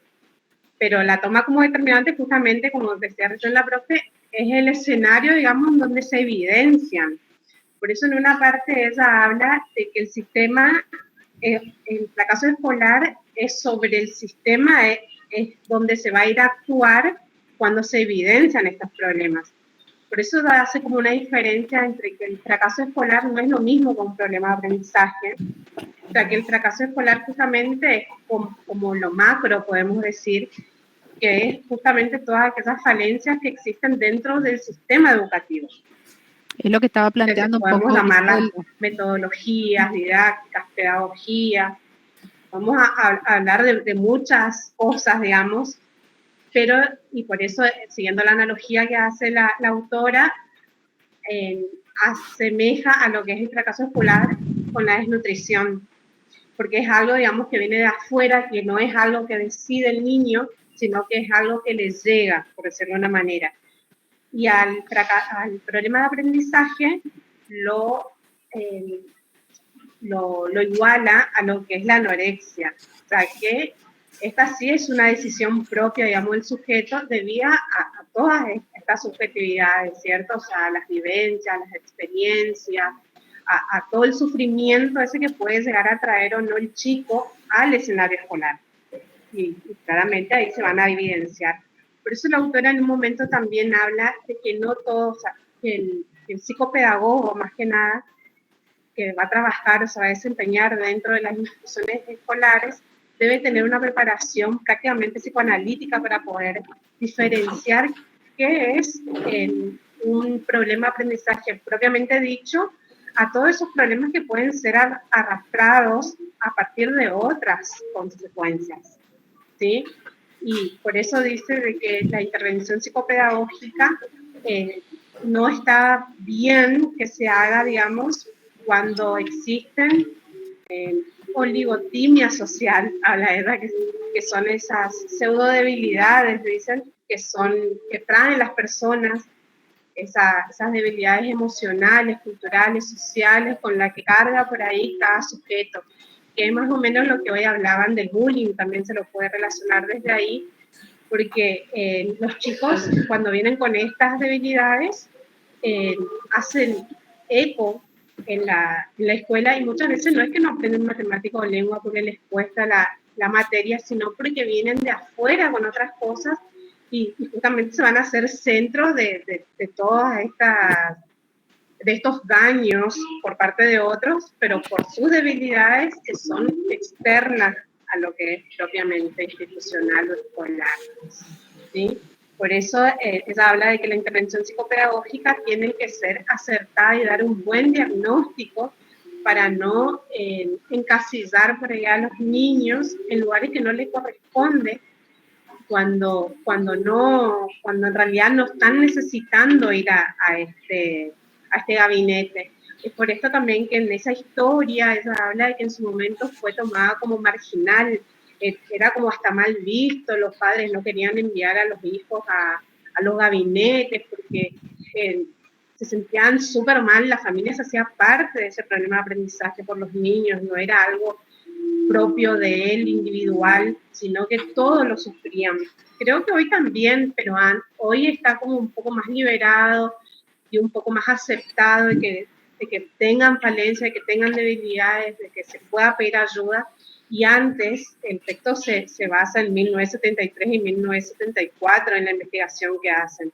Así que era totalmente otra época, estábamos bajo una dictadura, saliendo de todo, era otro ámbito, así que imagínense lo mal que se sentían todos de decir encima mi hijo va al gabinete porque, como decía la compañera, no sabe leer, no le da la cabeza, y no es así a veces porque justamente estos fracasos a veces vienen de acuerdo a la sociedad misma, ¿sí? Porque por ahí, como decía la compañera, son los docentes por ahí también los que vienen con falencias, con sus subjetividades, y no están dando los métodos acertados a cada niño.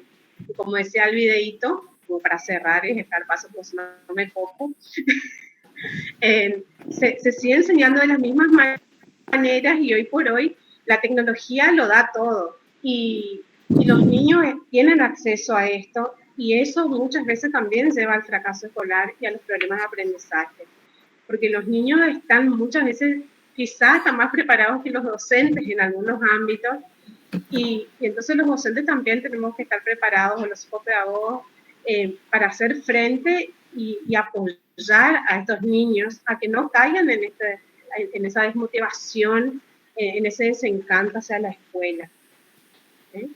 Muy bien. Seguimos, chicas.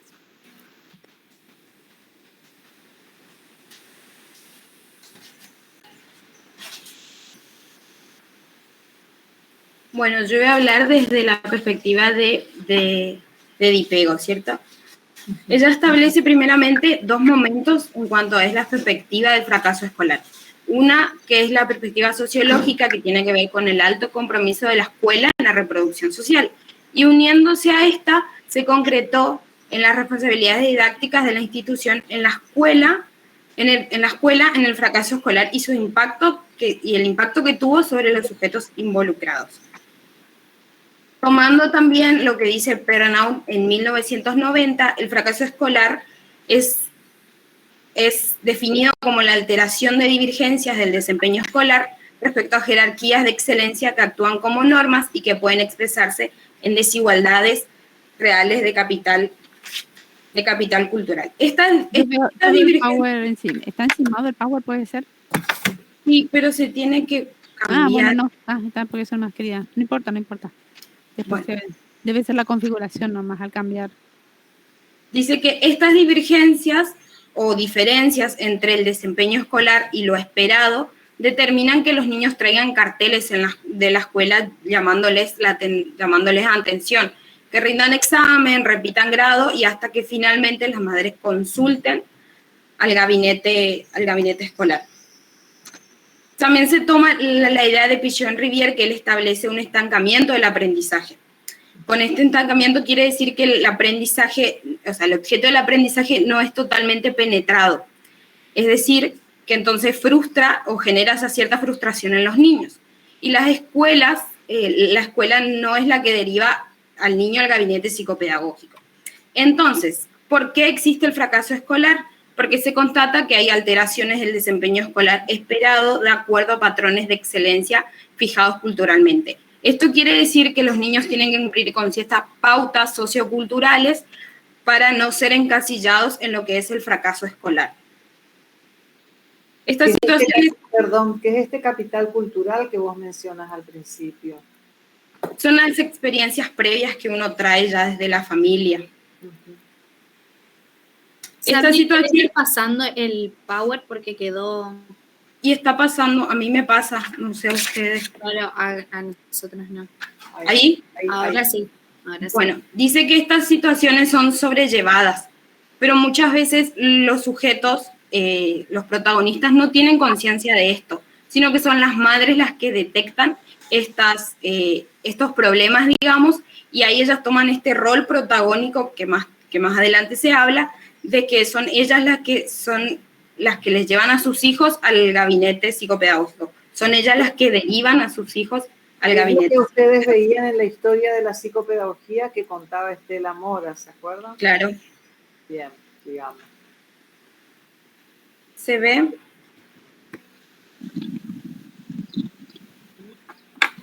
Está encimado, se ve contexto social, madres, fracaso. Eso leo. Y después está encimado una parte. Que va pasando por parte, ese es el problema. Ahí está. Claro. Ahí está. Sigan al día. Sí. Como había dicho la compañera, en este momento es cuando las madres asumen un papel protagónico en este sentido, porque son ellas quienes deciden derivar a sus hijos a un gabinete psicopedagógico, que como había comentado hace rato Carolina también, hace unos años atrás, 10, 20 años atrás, esta decisión era mucho más difícil de tomar por cómo era visto recurrir a un psicopedagogo, a un gabinete psicopedagógico, que es lo que podemos relacionarlo ahora con el rol del psicopedagogo que estuvimos hablando en la clase anterior con los otros compañeros, que es en la actualidad la de prevenir, diagnosticar y tratar aspectos comprometidos de lo que es la enseñanza y el aprendizaje de nuestros niños. De esta manera nosotros también podemos decir que la escuela no es quien solicita, que es lo que dijo Sabrina, no es quien solicita la intervención de del gabinete psicopedagógico, porque no en todos los casos los niños son tomados como con unas dificultades graves. A partir de aquí nosotros podemos hablar de lo que es el rol de la familia, de la madre, que en este sentido, en esta investigación de la bibliografía, habla de que se centra en los fracasos no asignados por razones socioculturales. En esta investigación decía que no se esperaba una participación tan activa de la familia en la detección del problema y en las resistencias del sistema que les impone el fracaso a sus hijos en este sentido. Se resaltaba que las familias y todos los interesados en esta problemática asumían el fracaso como algo propio, como producto de su propia incapacidad. A partir de ahí, decía que era como un proceso de hegemonía que en realidad venía como que ellos tenían como algo natural y en realidad es un proceso que ya viene de origen cultural. Es decir, que el fracaso no depende de la incapacidad del sujeto, sino del capital cultural con que se inicia esta escolaridad. Que ese capital cultural después se transforma en dificultades culturales que después se convierten en desigualdades culturales. ¿Se acuerdan de Marta Teobaldo? Sí. Y acá hablábamos también de que la mayor parte de las madres recurrían siempre generalmente a lo mismo, principalmente se acercaban a la escuela, a hablar con los maestros, que son la primer cara visible en estos casos, que eso también lleva a mucha frustración de parte de los padres, de parte de los maestros, de parte de los mismos chicos. También me gustó mucho la parte de resaltar en la investigación que hablaba de lo importante que es de no avergonzarse de esta situación, porque detrás de toda esta situación hay como un empuje de una madre, de una familia, de alguien que le interese, que es lo que lleva a que esto se pueda prevenir muchas veces, que es lo que no se hacía anteriormente, porque era algo tan mal visto el recurrir a un gabinete psicopedagógico, que ya se recurría cuando estábamos en un verdadero problema, que es el verdadero. También resaltar, después de esto, que el gabinete psicopedagógico no solamente a nosotros nos ofrece, a las familias, no solamente ofrece la recuperación, sino que también respalda con su propio poder institucional legitimado por el prestigio por el prestigio profesional.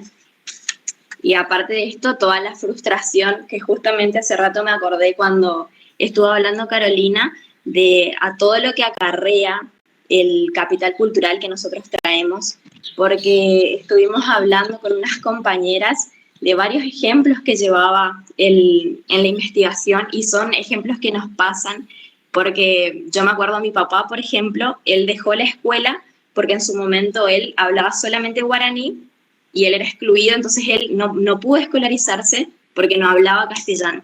Y fue justamente esa desigualdad que hablábamos por nuestro capital cultural, y es la frustración que acarrea, que hasta ahora él maneja esa frustración de no poder haber terminado ni nada, que es de eso ya va a hablar Agustina.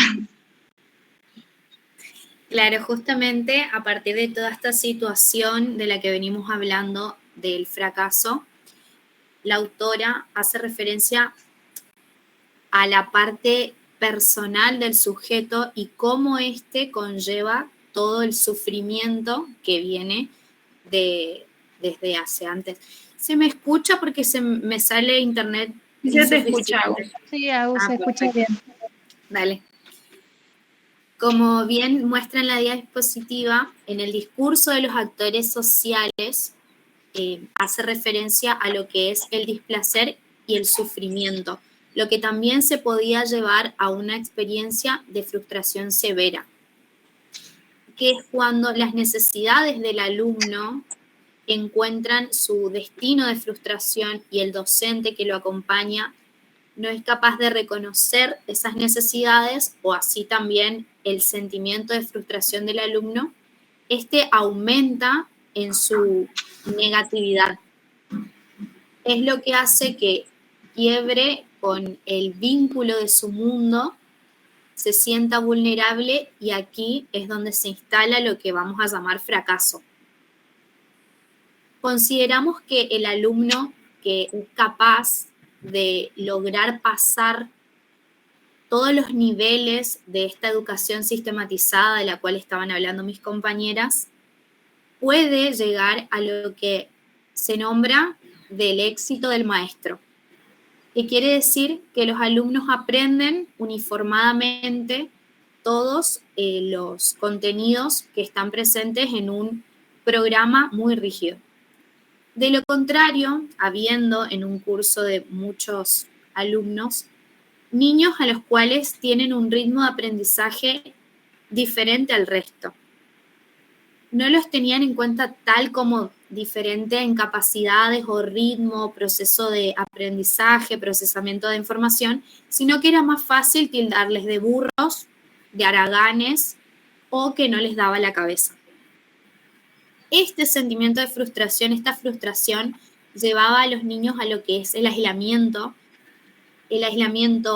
por parte de ellos hacia sus docentes, hacia sus familias y también hacia sus pares.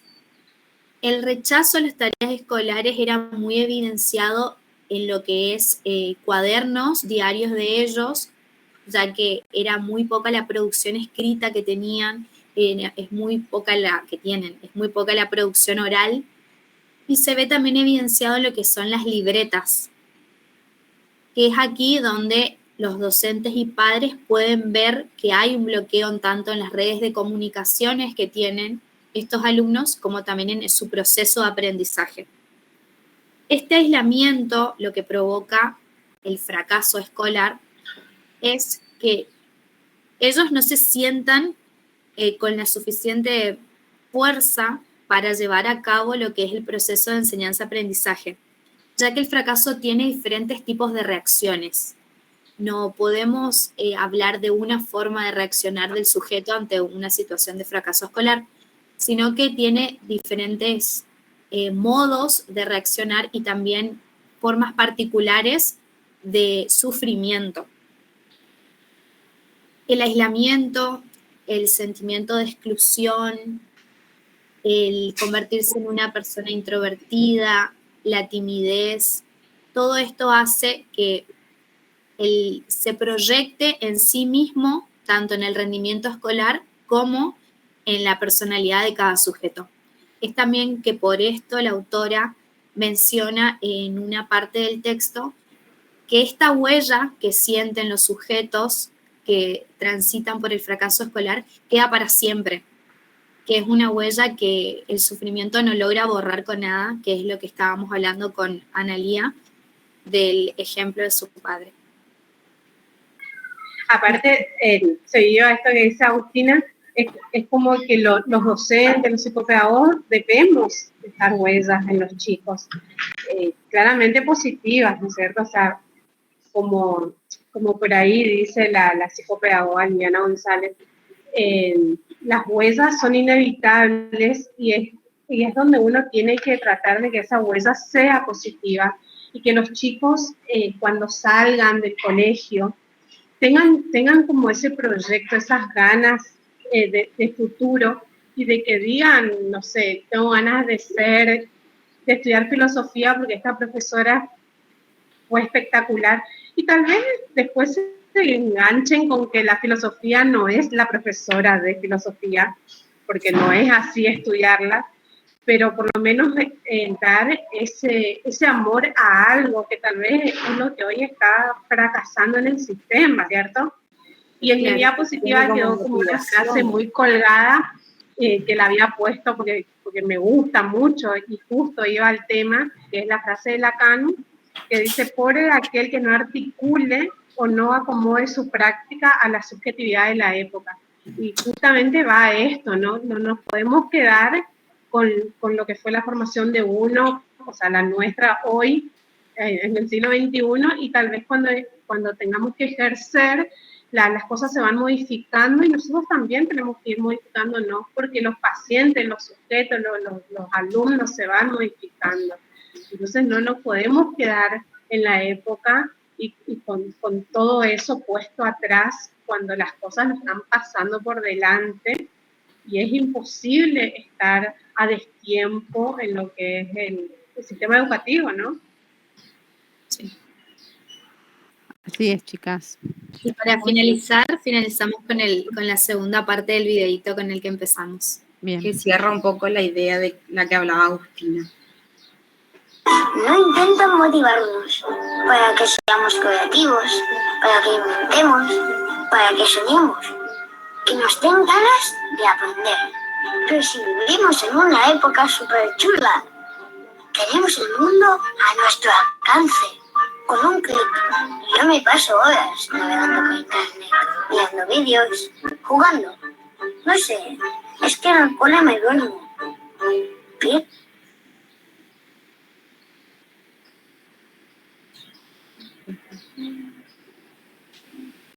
Muy lindo, está bueno. Ya está ahí. Bueno, me quedé preocupada Profesora, con la compañera. Sí. un minuto. Primero que nada, pedirle disculpas a mis compañeras.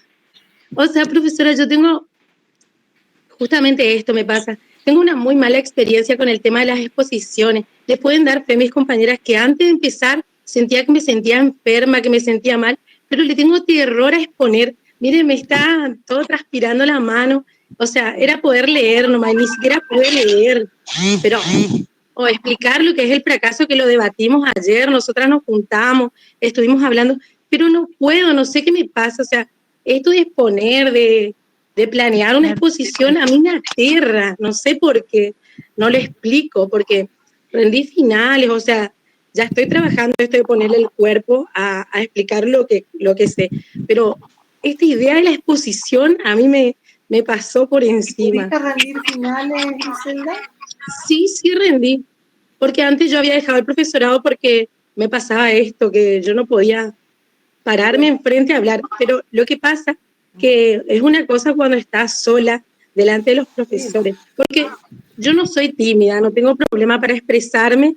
Fíjese que yo pedí exponer hoy porque el lunes trabajo, pero esto de la exposición no sé, porque era sentarme y leer o explicar lo que entendí porque lo debatimos con la chica ayer, pero me bloquea, ni siquiera leer no puedo. O sea, yo entiendo lo que voy a explicar, pero no me sale, no puedo exponer, no sé. ¿Qué te pasó en los finales? Porque por ahí tiene que ver con la seguridad del manejo del material. Ojo, para un final de pronto vos le dedicaste, no lo vamos a trabajar acá porque no es el ámbito. Todos los finales rendí. Primera vez me salía, no podía hablar, en todo me... Y tengo que rendir una segunda vez para aprobar. Todos los finales rendí 2 veces para poder aprobar. Como ahora, fíjese que la primera vez como que me bloqueé todo y ahora le puedo expresar lo del sufrimiento que siente el que tiene, el que sufre, el que padece el fracaso escolar, y puedo debatir y puedo hablar. Yo cuando llegué ayer acerca del sexto de edición. Por eso te digo, por ahí la cuestión tiene que ver con tu seguridad en el manejo teórico. Eso, si vos tenés alguna dificultad, lo vas a tener que trabajar en el gabinete, pedir ayuda al gabinete para poder trabajarlo más profundamente. Pero una primera lectura así, a priori, que te puedo decir, es que depende, por la historia que vos contás, depende de la seguridad que vos tengas con el manejo teórico. Y por sus experiencias también. Claro, por ahí las experiencias también que haya vivenciado ella en su trayectoria escolar y tus experiencias escolares, donde la exposición antes estaba marcado con una forma de excelencia, digamos, de discurso de excelencia en el que vos tenías que reproducir lo que decía el libro más que pensar o reflexionar acerca de lo que decía el libro. Entonces hoy cuesta mucho la reflexión, y reflexión en términos de apropiarse de determinados de conceptos que en este caso es necesario. Estoy con un aparato, por eso no puedo hablar mucho. Entonces es necesario que por ahí uno se apropie de determinados conceptos, hacerlo suyo, y ahí está la autoría de pensamiento también, de tomar lo que dice el autor, para parafrasear a los autores de alguna manera, sin decir lo mismo con tus palabras, pero hay conceptos que sí tienen que estar. El lenguaje técnico, tal vez a lo mejor explicándolo de manera, digamos, coloquial, no hay problema, digamos, pero sí cuando ya tienes que recurrir a lo que es la terminología técnica, ahí te cuesta, porque, bueno, eso es un entrenamiento, por ahí trabaja delante de un espejo, por ahí trabaja grabándote, entonces esto hace que... la seguridad en el manejo teórico, ¿no? Del teórico, por eso, del material. La seguridad, ¿sí?, en el manejo teórico, que implica en la tiempo, comprensión, dedicación, o sea, que es de pronto, por eso voy a decir, la segunda vez que rindo al final, resulta que, bueno, porque seguramente le dedicaste más tiempo, le dedicaste horas y otras estrategias para poder exponer lo que vos sabés. Así que eso tenerlo en cuenta para que no te vuelva a pasar, ¿no es cierto? Porque y no te no era cuestión de leer. Y no te frustres en esta situación. leer nomás. No se refería a, vos decís vos, era poder leer. No era poder leer, era poder contarnos al grupo clase lo que vos habías estudiado. Claro, Entonces, por ahí lo que ella dijo, yo entiendo más que inclusive podía recurrir a la lectura si es que por ahí no le salí, tampoco pudo ni siquiera eso, es como que le pone toda esta situación, una te estresa, connotación evidentemente. que es tu sufrimiento, obviamente. Sí, hay que ver. Bueno, Yo tengo un problema con las exposiciones, con eso tengo un problema. Siempre, desde allá, de la escuela, pero es justamente eso con lo vas esto a de tener- pararme enfrente a lo vas a exponer. tener que El lo hecho de vas a saber que tener que estoy trabajar. preparando, ya me... Pero Lo es vas a un tener problema que con la trabajar, exposición. Griselda. No es el momento ahora para que lo trabajemos por el tiempo y por la situación, digamos, no es el momento. Vas a tener que pedir ayuda para que en el gabinete psicopedagógico que tiene la facultad, que puedas hacer un proceso, para atender tu dificultad, ¿no es cierto? Y que no te siga generando sufrimiento. Claro. Porque acá nosotros podemos considerarte y digamos que trabajaste con el grupo, pudiste debatir en el grupo. Para nosotros está aprobado esto, pero con un sufrimiento que no tiene sentido y con una posibilidad que se te va a negar en el futuro, porque en un examen final esto ya no corre. ¿Entendés, Griselda? Así que bueno, consejo a trabajarlo, a atenderse, porque no tiene sentido este sufrimiento sin darle el tiempo y el lugar que tiene tu problema, tu situación, ¿sí? Bueno, chicas. Profe, ahí le Sí. paso al grupo el Power para que se vea mejor. Bueno, Muchísimas gracias por la paciencia. A ustedes también, la verdad que fue un trabajo muy bueno. Hicieron un trabajo muy bueno. A ustedes también, justamente. Gracias. ¿Sí? Al grupo que quedó pendiente, bueno, pasamos para el otro. Pasamos para el próximo miércoles. Es importante que todos puedan escuchar porque todos van a aprender sobre lo que van y diciendo otra cada cosa, uno. que por supuesto que les estoy diciendo a los que se quedaron.